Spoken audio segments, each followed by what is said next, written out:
Masa tahun 1905 adalah tahun keajaiban buat Albert Einstein. Masa tu dia bekerja sebagai, dia baru habis belajar dan dia cuba nak dapatkan jawatan pensyarah lah, tapi tak dapat sebab sikap dia sendiri. Jadi dia dapat nama buruk lah, jadi last dia terkandah dekat pejabat paten sebagai kerani. Einstein mungkin rasa benda ni bukan dia punya destiny dia lah, tapi semasa dia bekerja di pejabat paten dia mempunyai banyak masa. So bila banyak masa tu dia dah banyak lah fikir pasal sains, fizik dan sebagainya.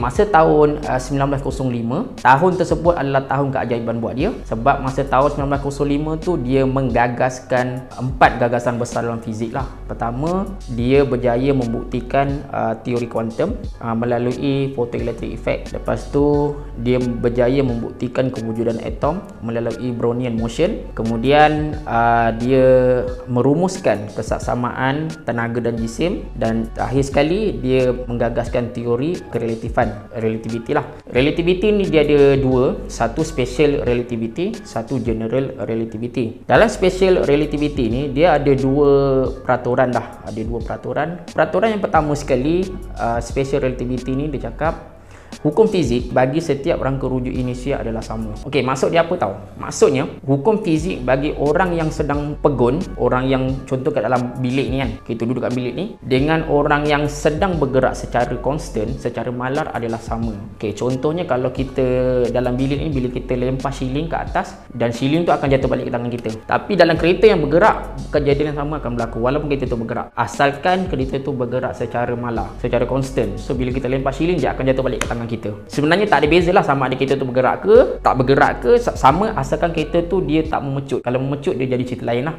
Peraturan yang kedua adalah kelajuan cahaya adalah 300 juta meter per saat dan dia tidak akan berubah. Malah lah, maksudnya konstan kelajuan dia tetap. Jadi yang saya nak cerita yang pasal peraturan yang kedua ni lah. Yang peraturan kedua ni, contoh ada dua buah kereta kan. Satu kereta tu tak bergerak, so dia buka lampu. So lampu kat depan tu, dia kelajuan lampu yang kereta ni adalah 300 juta meter per saat. Lepas tu lagi satu kereta ni dia bergerak. Contoh dia gerak 100 meter per saat. Dia gerak 100 meter per saat. Lepas tu dia buka lampu. Lampu yang menyala kat depan kereta yang bergerak tu pun sama juga 300 juta meter per saat. Jadi benda jadi pelik. Bila jadi pelik, Einstein kata, kalau kelajuan cahaya tak berubah, ada benda lain yang berubah, iaitu masa. Jadi apabila kita bergerak menghampiri kelajuan cahaya, sebenarnya masa yang kita alami akan jadi lebih lambat. Dan saya bagi contoh lah, kelajuan yang ekstrim ni memang kita tak pernah diuji lagi. Tetapi ada seorang angkasawan Rusia, nama dia Sergei Aldeyev. Dia pernah naik ke stesen angkasa Mir.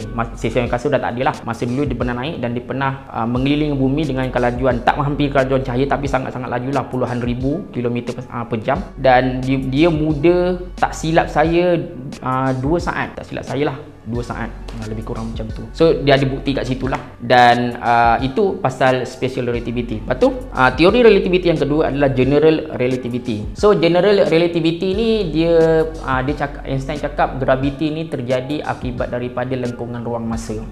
Macam mana benda tu dapat dijelaskan? Sekiranya ada semakin berat jisim sesuatu objek, semakin kuat gravity dia. Sebab apa? Sebab bila objek semakin berat, fabrik ruang masa tu akan melengkung semakin kuat. Bila semakin kuat, maksudnya graviti dia semakin kuat. Dan benda ni pun dah dibuktikan lah pada tahun 1909. Einstein cakap masa tu akan berlaku gerhana. So matahari, ada matahari, lepas tu ada bulan tutup. So cahaya matahari tu dia melengkung disebabkan oleh graviti bulan tahun 1909. Lepas tu tahun 2016 manusia berjaya ahli fizik berjaya membuktikan adanya gelombang kegravitian. Maksudnya bila ada gelombang kegravitian, maksudnya adalah fabrik ruang masa tu. Dan benda ni sekali lagi membuktikan teori relativity Einstein tu sendiri. Dan penemuan tu mendapat hadiah Nobel lah pada tahun 2017.